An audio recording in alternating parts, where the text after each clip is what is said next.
నమస్తే, welcome to G9 news. Korukonda మండలం శ్రీరంగపట్నం గ్రామ సొసైటీ చైర్పర్సన్ ప్రమాణ స్వీకరణ మహోత్సవానికి హాజరైన రూడా చైర్పర్సన్ బొడ్డు వెంకటరమణ చౌదరి, జనసేన నాయకురాలు బత్తుల వెంకటలక్ష్మి, కూటమి నాయకులు పాల్గొని నూతనంగా ఎన్నికైన సొసైటీ చైర్పర్సన్ అడప వీరబాబుకు పూలమాలతో సత్కరించి అభినందనలు తెలియజేశారు.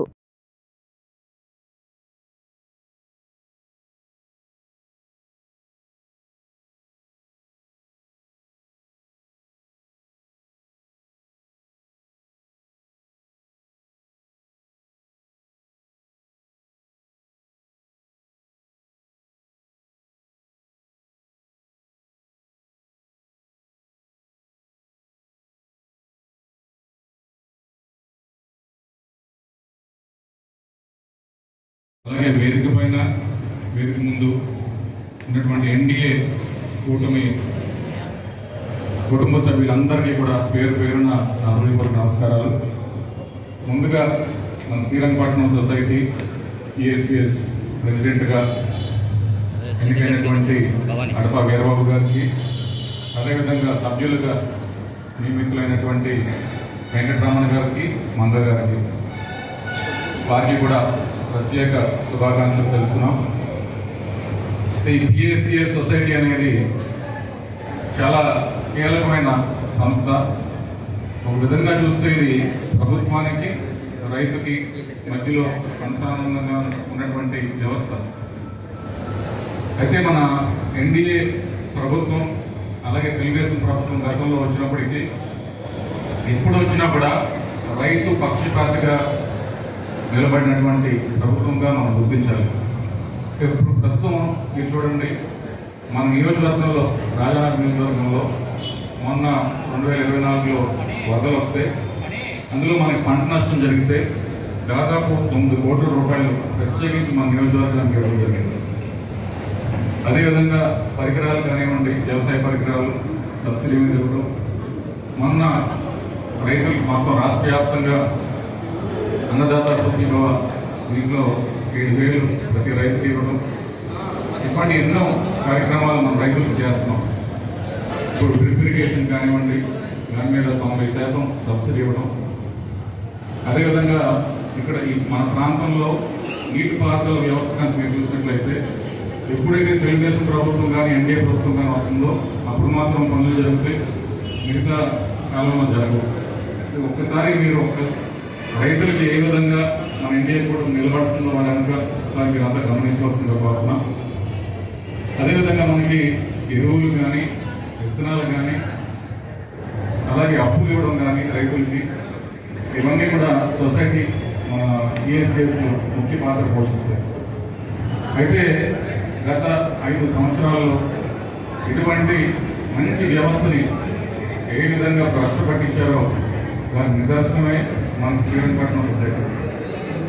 దాదాపు 1,90,00,000 2 కోట్ల రూపాయల వరకు ఇక్కడ ఎంక్వైరీలో అక్కడ అవినీతి జరిగిందని బయటపడటం అనేది చాలా దురదృష్టకరం. ఇటువంటి పరిస్థితుల్లో మరి బాధ్యతలు చేపట్టినటువంటి వీరబాబు గారికి, అలాగే వెంకటరమణ గారికి, మంగ గారికి, వారికి కాదు ఈ బాధ్యత.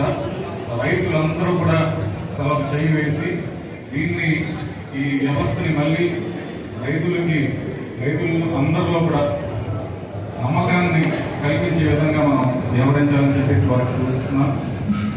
అదేవిధంగా చాలా అంశాల్లో అంటే ఇప్పుడు మొన్న యూరియా సమస్య చూసాం. ఇంకా అప్పటికి ప్రమాణ స్వీకారం చేయలేదు, అయినప్పటికీ అందులో నిమగ్నమై ఏ విధంగా ఆ సమస్యని ఎదుర్కొన్నారో మనం చూస్తాం. రైతుల్లో ఒక కృత్రిమ కొరత అనేది సృష్టించడం, మీడియా ద్వారానో లేకపోతే వర్డ్ ఆఫ్ మౌత్ ద్వారానో యూరియా లేదు లేదు లేదు అంటే రైతులు కూడా కంగారు పడి ఈ పంటకే కాదు వచ్చే పంటకు కూడా కొంచెం స్టాక్ పెట్టుకుందామనే ఆలోచన ప్రతి ఒక్కరిలో కలగడం, ఒకేసారి అందరూ వచ్చి స్టాక్ మీద పడితే సరిగ్గా అందించలేకపోవడం అనేది కొన్ని సొసైటీలో జరిగింది. అది మనం గమనించుకోవాలి. అయితే ఎంత కష్టం వచ్చినా మనకి కేంద్రం నుంచి సహకారం అందింది. కరెక్ట్ సమయంలో మనకి మళ్ళీ అనేక రేట్లు మనకి యూరియా పంపించడం జరిగింది. అదే పక్క రాష్ట్రాలు తెలంగాణ కానీ ఇతర రాష్ట్రాల్లో చూస్తే వారు ఇంకా సమర్థవంతంగా చేయలేకపోతున్నారు. కానీ మనం మాత్రం కొంతవరకు ఈ సమస్య అధిగమించామని చెప్పేసి చెప్పుకోవాలి. రైతుల్లో కూడా కొంచెం అవగాహన పెంచుకుని ఈ యూరియా మనకి ఫ్రీగా కానీ సబ్సిడీలో 2,000-2,500 రూపాయలు బస్తాకి ఉత్పత్తి ధర ఉంటే మనకి మాత్రం 2,000, 2,050 రూపాయలు, 2,060 రూపాయలు ఇస్తున్నారు. కాబట్టి అధికంగా వాడేస్తున్నాం. మనం కొంచెం అది కూడా తగ్గించుకోవాలి. తగ్గించుకుంటూనే కొంతవరకు మనం ఇది నానో యూరియా లిక్విడ్ కూడా వస్తుంది, నానో యూరియా ప్లస్ అని. అది కూడా కొంతవరకు సగం ఇది వాడి ఏదో కొంత వేరే మార్గాల్లో కూడా వెళ్ళవలసిందిగా ఒకసారి రైతులంతా కూడా గమనించుకోవాలి.